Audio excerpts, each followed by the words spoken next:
Happy Friday and welcome to Food Fight Friday at the Aid Station, where I, Jason Bahamundi, the founder of Run Try Bike, and Adam Lee, who is sitting here looking like he just got out from ice fishing and is the founder of Community Trail Running, presents three food items to each other, and we have to choose which of them we are going to either eat, which we are going to toss, and which we are going to carry to the next aid station.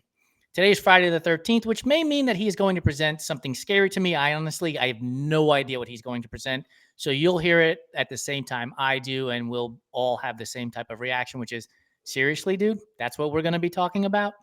Anyway, we appreciate you joining us. And as a warning, if you thought this was going to be tips on a healthier diet, you've come to the wrong place, but stay because your abs will get a workout through the laughter. Before Adam presents with me with the food choices, I want to remind you that if you like this show, and I'm not sure why you wouldn't like this show, be kind and go and subscribe, rate, and review on the Everyday Athlete Podcast Network, wherever you get your podcasts. And with that, I'm going to turn it over to Ice Fisherman Adam for today's food choices. Well, if you're out on the mid-lake, it's only about 6 inches, so you've got to be careful out there. But if you're near the shores, it's much closer to a foot. The ice is in great shape. That's your ice fishing weather report brought to you from Crow's Nest Pass. I don't know. Why do I have visions of John Candy in a tent, like pulling trout or whatever you pull out of an ice fish? I have no idea. We don't have those in the Bronx. Or LA. Or for that matter, LA. Exactly. Happy Friday, Jason. Pleasure to be here as always. I really don't understand how people make it through any of this show. Like, the moment the introduction gets through, they should be laughing and not able to hear anything that happens after that. Well, we'll put that theory to the test once again today. I've copped out slightly on my choices. I'm not going to lie. I've gone Christmas themed. It's too easy. But I'm going to set the scene a little bit here for you because that's what we do. And I've been inspired by the way you set the scene and the way we set up these races. So it is a Christmas, we're going to call it the Christmas Day Classic. Okay. So Nice. it's a 50 miler and you are dragging. So you're chasing cutoffs. This is the very last aid station. So the end of the day, everyone's like, you're with the sweeps, you're ahead, you're going to make it, but you're right at the back. Okay. So every aid station is at its most depleted possible moment. Oh, okay. And that's when you're rolling into this last aid station. You've got, let's call it 5 miles left. Okay. So the finish line is in sight. The sweeps are encouraging you. You're like, I just need some fuel. So you pull in here and the person at the aid station, there's 2 of them and they almost look sad. Like not so much like sad to be there, but sad for what they have to offer you. And you look down at the table and there is a photo of what was an amazing gingerbread house. And it's now what is left of the gingerbread house. And as you can imagine, there's like some dry icing and some gingerbread parts. And like, Drops. yeah. And well, that like all the candy and stuff is gone. The only thing is left is like the mints, right? Like that's all, that's the only thing you're going to get on there. So you've got like, that's the one pile. And they're kind of like, I'm so sorry. And then you look over and there is, of course, a complete fruitcake because they are disgusting and no one had any all day. So it's full size. It's ready to go. You could take the whole thing if you want, they tell you. They'd prefer it because then they don't need to clean it up. They could have used it to build the next house, though. Yeah, exactly. And then lastly, it's just like a tall glass of eggnog. Oh, God. And it's like right around freezing. So nothing's like, been out in the heat or anything like that, but it's all bricked from being cold as well. So this is Jason's Christmas Day Classic.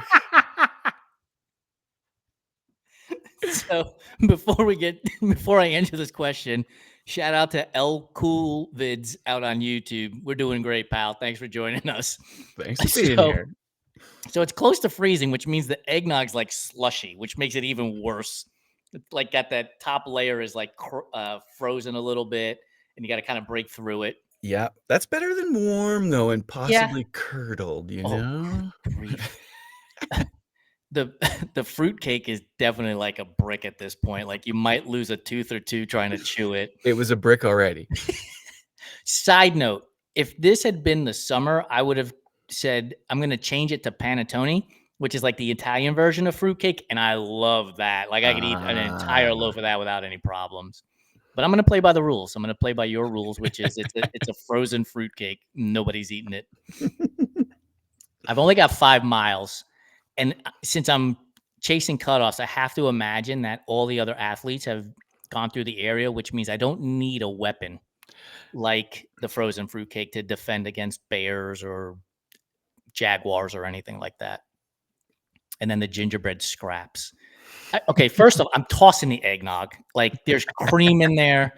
Even with 5 miles to go, like I'm already chasing cutoffs. With 5 miles to go, that might push me into the DNF category, and I need to finish this race. So the eggnog is out. I'm gonna carry the fruitcake with me. Maybe my body heat will warm it up enough to make it soft, so that when I finish the race, I've got some carbs to recover with, and just give me the little bit of scraps of the gingerbread house. And you said there was a mint on there, and mint is really good for your gut. And this is so I said you won't get tips on eating during an endurance race, but trust me, put grandma's mints in your running vest because they will help your gut if you need them to be as you're moving, or if it's a super long race and you want to get that crusty film feeling out of your mouth, the mint will help because it'll feel like toothpaste without actually having to brush your teeth. So there's your tip. Congratulations, folks. So that's it. That's what I'm doing. I'm eating the gingerbread with the mint. I'm going to carry the fruitcake in the hopes that I can soften it up so that when I cross the finish line, I've got some recovery food there, since I presume all the other athletes have ravaged through that as well. And there's not going to be much left in that scenario. And I'm fucking tossing that eggnog as far as I could possibly toss it. I'm not going to risk shitting my pants in the 30-degree Fahrenheit weather. Nobody wants to pull down and have their frozen buns out there. That's for sure. I think those are solid choices. Myself, I think I'm just gonna slam the eggnog. I'm just gonna do it. It's already been a terrible day. I'm gonna roll the dice. I don't mind eggnog. Like, it'd be a nice cold, refreshing drink. Remind me, do you drink? Yes. So if they had like a little shot of vodka in there to toss it into the eggnog, then it's even better. It could be, absolutely. You never know. I would roll those dice too. Absolutely. I think I'm gonna, like, ask if I can shoot the fruitcake at the garbage bin, if they'll let me do, like, a little bit of basketball, and, like, "Rain Man," shout out. Yes, Sean Kemp, Rain Man. For those of you who don't know, he wasn't referring to Tom Cruise and Dustin Hoffman in the movie Rain Man. REIGN, Rain Man, in this case. And then I'm just gonna, like, sweep the gingerbread into my pocket or my vest or whatever, and I'm just gonna cruise and Sheena's going to be pissed when you throw those clothes into the laundry because you're going to forget that all that gingerbread crumbly dust is in there and it's going to get all over the washing machine. Yeah, it's a good way to ruin a whole bunch of clothes for sure, and of course, I don't sort anything before it goes in the washer, so yeah, totally. You've read the situation well. You've been here. The mint is going to stick to everything. You're going to be in so much trouble when that's done. You're like going to try to peel the shirt and stuck as the fucking mint. Oh, that's the worst when you get anything with sugar in there or whatever. To be fair, at least during the longer races, I generally carry it as, like, a bio bag after, you know what I mean? Like, "Don't touch this. Nobody touch this is bad. Don't touch this." Like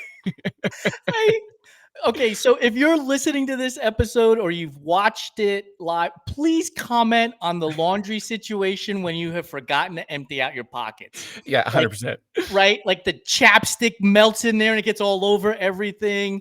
The goo that you forgot that explodes in the middle of the fucking wash or in the dryer. Like we've all been there. Right? And I And want to someone hear the out there stories. has something weird that they put Yes. through the wash that we haven't even fathomed. We wanna hear that. Absolutely. I Yeah. want to hear the stories because I know you all have them. Look, we're all trail runners, ultra runners. We've done it It happens. Even you triathletes, I know you've done it too, because you've left shit in your cycling jersey.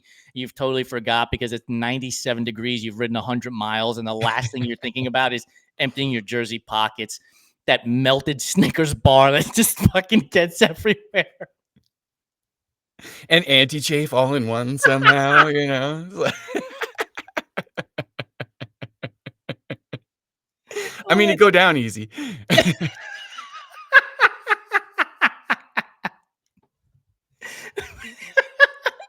I wonder why we can't get sponsors for this show.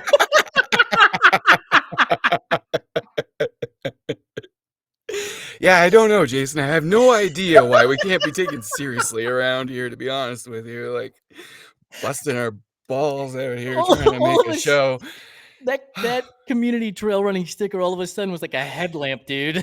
It's so awesome. It's so perfect. I love it. Dude, thank you for making every other Friday just the absolute best. Before we got on the show, I was like, man, how am I going to get all this work done? It's too much shit. Like, how are we going to get this show done? And then I spend 10 minutes with you laughing, and everything in the world is better. So thank you. Thank you as well, Jason. Food Fight Friday is a hoot. So we'll see you in 2 weeks. It'll be the post-Christmas race, and I will be giving Adam his 3 foods, and I'll have to figure out what to give him since this was the Jason's Christmas Day Classic 50 miler. We'll come up with another story then. Thanks for joining us, people. Don't forget to subscribe, rate, and review the Everyday Athlete Podcast Network wherever you get your podcasts. We are out.